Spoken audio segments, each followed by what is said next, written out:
বিয়ের উদ্দেশ্যে কোনো হিন্দু মেয়ের সাথে প্রেম করলে কি আমার গুনাহ হবে? ভাইরা আমার, কোনো অন্য ধর্মাবলম্বী মানুষকে আপনি ইসলামের পথে দাওয়াত দিবেন, এটা হবে আপনার দাওয়াতি কাজ। তিনি ইসলামে এসছেন, এরপর আপনি তাকে বিয়ে শাদী করতে চাইলে প্রস্তাব দিবেন। এখন বেশিরভাগ ছেলেরা, যুবকরা যদি কোনো অন্য ধর্মের মেয়েদের সাথে সম্পর্ক করে, তো সেক্ষেত্রে ওই মেয়েও ইসলাম গ্রহণ করে, অনেক সময় তাকে বুঝায় নেয়। যদি ইসলাম গ্রহণ সে করে নেয় তাহলে তো তাদের মধ্যকার বিবাহ বৈধ হবে, কিন্তু যদি ইসলাম সে গ্রহণ না করে তাহলে তো বিবাহ বৈধ হবে না। কারণ আল্লাহ তাআলা কোরআনে কারিমে পরিষ্কারভাবে বলেছেন, ওয়ালা আমাতুম মুমিনাতুন খায়রুম মিন মুশরিকাতিন। মুশরিক নারীর চাইতে ঈমানদার নারী অনেক উত্তম, বেস্ট, বেটার। বিয়ের জন্য মুসলমান সেটাকেই করতে হবে। এবং আল্লাহ বলেছেন, ওয়ালা তানকিহুল মুশরিকাত হাত্তা ইউমিন। ঈমানদার নারীদেরকে বিয়ে করো না, মুশরিক নারীদেরকে বিয়ে করো না যতক্ষণ পর্যন্ত তারা ঈমান না আনে। এজন্য এটা জায়েজ নাই ভাই। এখন কথা হলো যে আপনি তাকে বিয়ে করবেন, এটা হলো আপনার মূল মতলব। এখন দাওয়াত দিয়ে তারে মুসলমান বানায় নিলেন, নিয়ে বিয়ে করলেন, তাহলে এটা বড়জোর হালাল হওয়া পর্যন্ত হতে পারে, কিন্তু আপনার এই বিয়েটা, এই ইসলাম গ্রহণ করাটা, এটা আপনি আল্লাহর জন্য তো করেন না, করছেন বিয়ের জন্য, রাস্তা পরিষ্কার করার জন্য। তো রাস্তা পরিষ্কারটা হতে পারে টেরেডুনে, বাট এটার জন্য আপনি আল্লাহর কাছে আজরের আশা করাটা কঠিন। এবং অনেক ছেলে আছে অন্য ধর্মের, সে ইসলাম গ্রহণ করেছে, কেন একটা মুসলমান ভাইকে বিয়ে করবে, এই জন্য সে ইসলাম গ্রহণ করেছে। তো বিয়ের উদ্দেশ্যে ইসলাম গ্রহণ করলে সেই ইসলাম গ্রহণ আল্লাহর কাছে গ্রহণযোগ্য, বিশেষ করে সওয়াবের উপযুক্ত হওয়া নিয়ে প্রশ্ন তোলা যায় বড় করে। তবে অন্তরে কারো তো হাত দিতে পারে না, এই জন্য আমরা ডাইরেক্ট ফতোয়া দিতে পারবো না কে কোন নিয়তে করেছে। নবী করিম সাল্লাল্লাহু আলাইহি ওয়াসাল্লামের সেই নিয়ত সম্পর্কিত প্রসিদ্ধ হাদিস তো আপনারা জানেন, যে সেই হাদিসে নবী সাল্লাল্লাহু আলাইহি ওয়াসাল্লাম বলেছেন, ফামান কানাত হিজরাতুহু ইলা দুনিয়া আও ইলা ইমরাতিন ইয়ানকাহুহা ফাহিজরাতুহু ইলা মা হাজারা ইলাই। কেউ কোনো মেয়েকে বিয়ে করার জন্য হিজরত করছে, তাহলে হিজরতে বিয়ের উদ্দেশ্যেই হবে, আল্লাহর কাছে এর সওয়াব হবে। তারপরে যদি অন্য ধর্মের মানুষ ইসলাম গ্রহণ করে তখন তাকে বিয়ে করা যাবে, তার আগ পর্যন্ত যাবে না। জানাজার নামাজের পর সম্মিলিত মোনাজাত করার হুকুম কি? জানাজার নামাজটাই হলো দোয়া। জানাজার নামাজটা কি রে ভাই?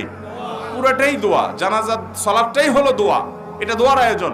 অতএব দোয়ার পরে আর আলাদা কোনো দোয়া নাই। জানাজার নামাজ সালাম ফিরেছেন, শেষ, এরপর আর কোনো দোয়া, সুন্নাহ সম্মত কোনো দোয়া এরপরে নাই। আপনি সালাম ফিরে ফেলছেন, জানাজা শেষ, এখন দ্রুত মুর্দাকে নিয়ে কবরস্থ করবেন। কবর দেওয়ার পর, দাফন করার পর কিবলার দিকে ফিরে হাত তুলে আল্লাহর কাছে দোয়া করা মুর্দার জন্য, এটা সুন্নত। ওখানে এটা যার যার মতো হবে, দলবদ্ধভাবে করতে হবে এমন কোনো নির্দেশনা হাদিসে নাই। বরং নবী করিম সাল্লাল্লাহু আলাইহি সাল্লাম এক ব্যক্তির কবর দেওয়ার পর বলেছেন, সালু ইস্তাগফিরু লিআখিকুম ওয়াসালু লাহু তাসবিত। তোমরা তোমাদের ভাইয়ের জন্য ইস্তিগফার করো, আল্লাহর কাছে মাফ চাও এবং দোয়া করো আল্লাহ যেন তাকে ঈমানের উপর অটল রাখে, কারণ সে এখন কঠিন পরিস্থিতির মুখোমুখি হবে। এই জন্য দাফনের পর যারা কবরস্থানে থাকবে কিবলামুখী হয়ে আল্লাহর কাছে দোয়া করবে যে আল্লাহ আপনি তাকে মাফ করে দেন, এখন সওয়াল জবাবে তার ঈমানের উপর অটল রাখিয়েন। এইভাবে করাটা হলো সুন্নাহ।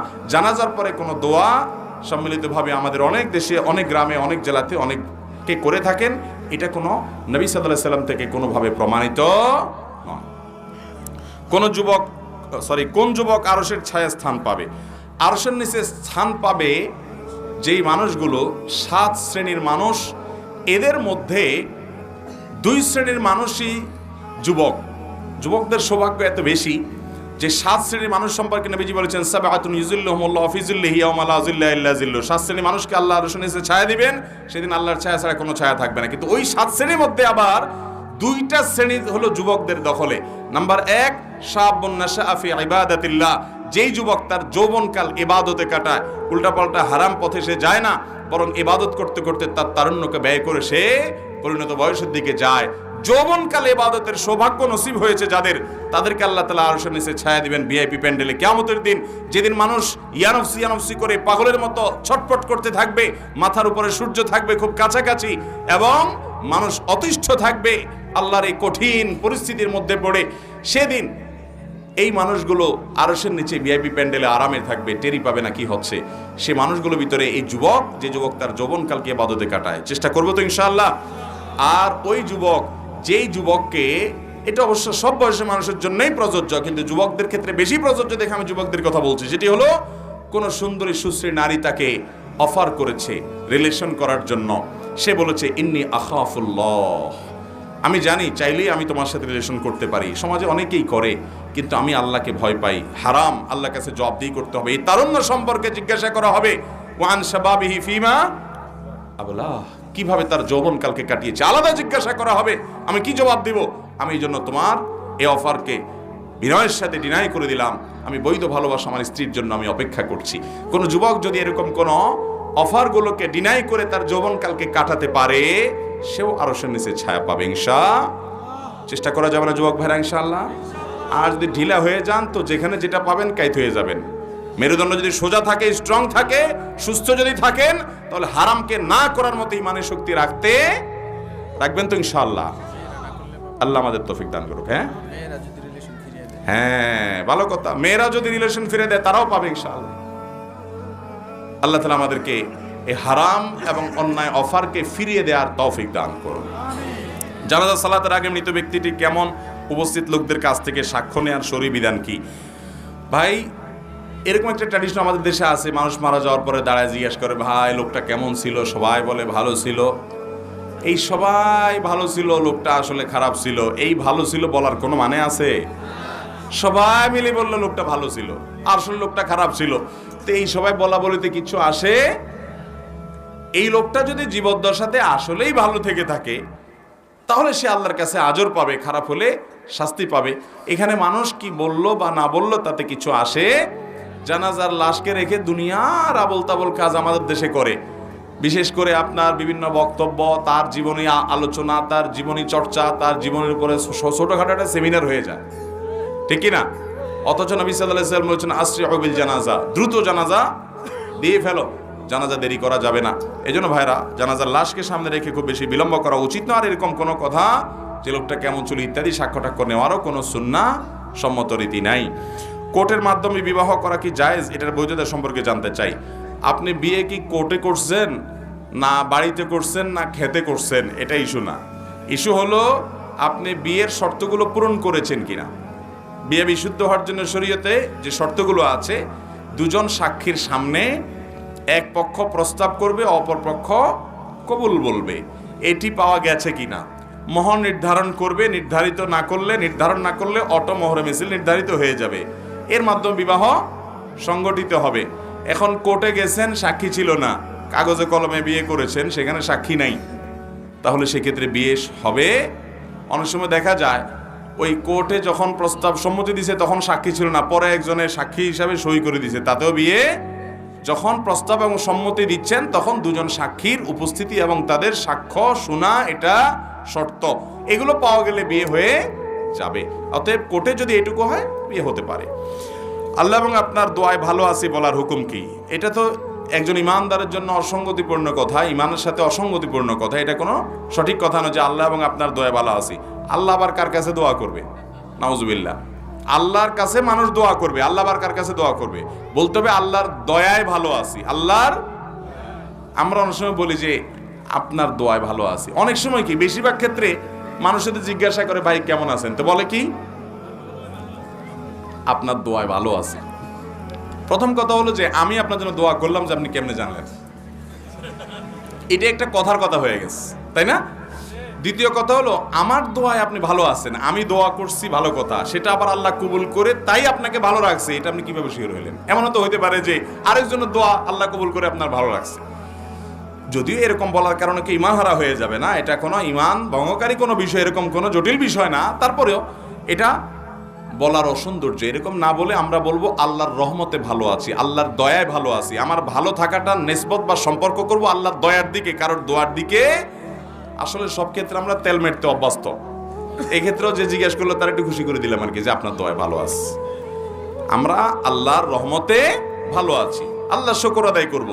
কারোর দোয়ায় ভালো আছি এটা বলবো না, এটা বলার ভুল। আমরা বলবো আল্লাহর রহমতে ভালো আছি, আলহামদুলিল্লাহ ভালো আছি, এইভাবে বলবো। এটাই হলো সঠিক পদ্ধতি। আমার বিয়ের মোহর হয়েছে 3 লক্ষ টাকা। 3 লক্ষ টাকা আমার পরিশোধ করতে কষ্ট হবে, তাই আমার স্ত্রী আমাকে একটা শর্ত দিয়েছে যে তাকে 4 আনা দিয়ে একটা আংটি দিলে আমার পুরো মোহরের টাকা মাফ হয়ে যাবে। দয়া করে একটু বলবেন। বাহ, বহুত ভালো বউ পাইছেন, আপনার কপাল আছে ভাই। এরকম কপালওয়ালা মানুষ তো পাওয়া কঠিন রে ভাই। আল্লাহ তাআলা কোরআনে কারিমে বলেছেন, তোমরা মেয়েদের মোহর পরিশোধ করো, তাদের প্রাপ্য অধিকার। যদি কোনো মেয়ে ফাইন তিবনা লাকুম আন শাইইন মিন নাফসি ফাকুলু হানিআম মারিআ, যদি মহিলারা তারা নিজেদের থেকে তাদের মোহর কমায় দেয়, 3 লাখ টাকার 4 আনা আংটিতে নিয়ে আসে, তাহলে এটা তুমি লাফাইতে লাফাইতে খুশির চোটে খাইতে পারো। অর্থাৎ এটা তুমি খুশি হয়ে খাইতে পারো। কোরআনে আল্লাহ লাফাইতে লাফাইতে বলেন না, আবার ওই তর্জমা আবার বুঝেন না। মানে তোমরা সেটাকে গ্রহণ করতে পারো, খেতে পারো। তাহলে স্ত্রী যদি মোহর নিজে থেকে ডিসকাউন্ট করে দেয়, এখন থেকে যারা অনেক বেশি মোহর ধরে ফেসে গেছে তারা বউয়ের কাছে দরখাস্ত করতে পারেন। আমি এর আগেও কোথায় বলছি, বরাবর মাননীয় স্ত্রী বিষয় মোহর কমিয়ে দেওয়ার আবেদনপত্র যথাবিহিত সম্মান প্রদর্শন পূর্বক নিবেদন এই যে আমার মতো কপাল পোড়া মোহর অনেক ধার্য হয়েছিল, আমি সেটা পূরণ করবার সামর্থ্য রাখি না, আপনি দয়া করে অনুগ্রহ করে সেটা আমাকে ক্ষমা করে একটু সহনীয় পর্যায়ের কমিয়ে দিয়ে বাধিত করবেন। বিনীত আপনার হতভাগা স্বামী।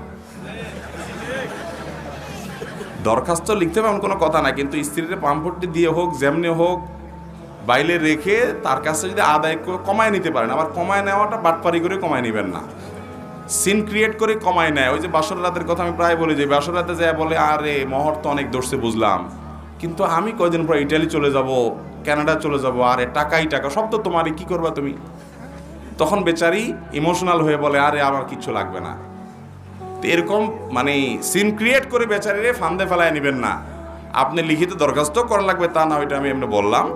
বাকি স্ত্রীর কাছ থেকে আপনার আচার আচরণে খুশি হয়ে যে না আমার স্বামীটা ভদ্র, নম্র, গালিগালাজ করে না, বেয়াদবি করে না, সভ্যভদ্র, তো ভালো ছেলে হিসাবে আপনাকে সে ডিসকাউন্ট করে দয়া করে কমায় দিল, তাহলে এটা আপনার জন্য জায়েজ আছে।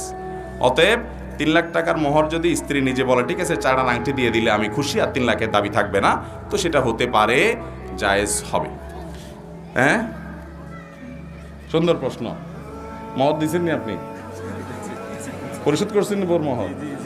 মাশাআল্লাহ, জাযাকুমুল্লাহ খাইর। আমি বিভিন্ন জায়গায় হাত তোলাই, কয়জন মোহর দিয়েছেন, বেশি একটা হাত পাই না। এখানে তোলাইলেও এখন ধরা খাওয়া যাবে বেশি লোক। হুজুরদের দেখবেন সবার আগে হাত তুলছে, কারণ হুজুররা আলহামদুলিল্লাহ এই কাম করে না। আপনাদের মতো 20 লাখ 30 লাখের এই বাটপারি মার্কা মোহরও ধরে না, আর বউয়ের সাথে চিটারিও করে না হুজুর। আলহামদুলিল্লাহ সব হুজুরদের খবর নেবেন যে সবার আগে মোহর দিয়ে দিছে, তারপরেও বলবেন যে হুজুররা নাকি মহিলাদের বিরুদ্ধে। আরে মহিলাদের ওয়াজ করতে করতে হুজুরদের মুখ ফেনা ছুটে যাচ্ছে মহিলাদের অধিকার আদায় করার জন্য। আল্লাহ তাআলা নারীদের পুরুষদের সবার অধিকার সবাইকে পরস্পরকে আদায় করার তৌফিক দান করুন।